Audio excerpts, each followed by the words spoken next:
শুনিয়ে কেউ যদি নির্বাচনকে বিলম্বিত করার কথা বলেন, সেটাও মানুষ নেবে না। আবার নির্বাচনের কথা বলে সংস্কার যদি আড়াল হয়ে যায়, সেটাও মানুষ গ্রহণ করবে না।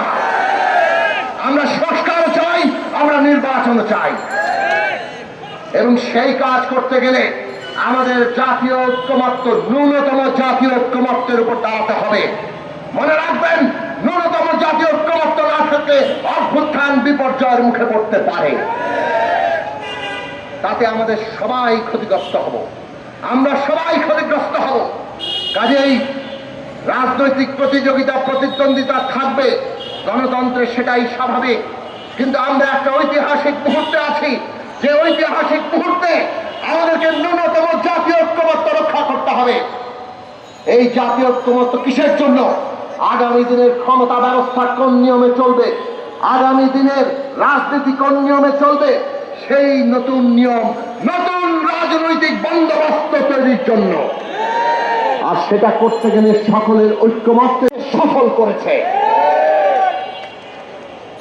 জনগণের ঐক্যই আমাদেরকে আবার নতুন একটা গণতান্ত্রিক পথে নিয়ে যাবে, নতুন যাত্রায় নিয়ে যাবে। গণসংহতি আন্দোলন জনগণের ঐক্যের জন্য কাজ করে।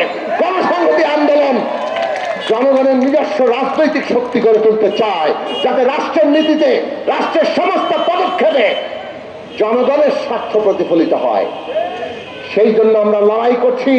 আসুন আমরা ঐক্যবদ্ধ হই এবং সেই ঐক্যকে, জনগণের স্বার্থকে সত্যে পরিণত করার জন্য আমরা দৃঢ়ভাবে ঊর্ধ্বে তুলে ধরি। আর সেইটা করতে গেলে 69-এ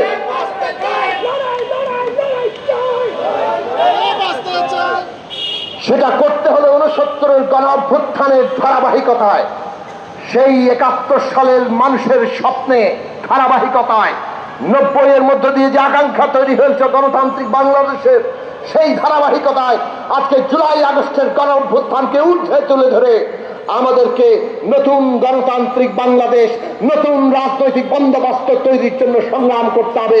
আর তার জন্য ঐক্যবদ্ধভাবে আমাদের গণতান্ত্রিক রাজনৈতিক শক্তি গড়ে তুলতে হবে। সেই আহ্বান জানিয়ে আপনাদের সকলকে ধন্যবাদ জানিয়ে আমি আমার বক্তব্য শেষ করছি।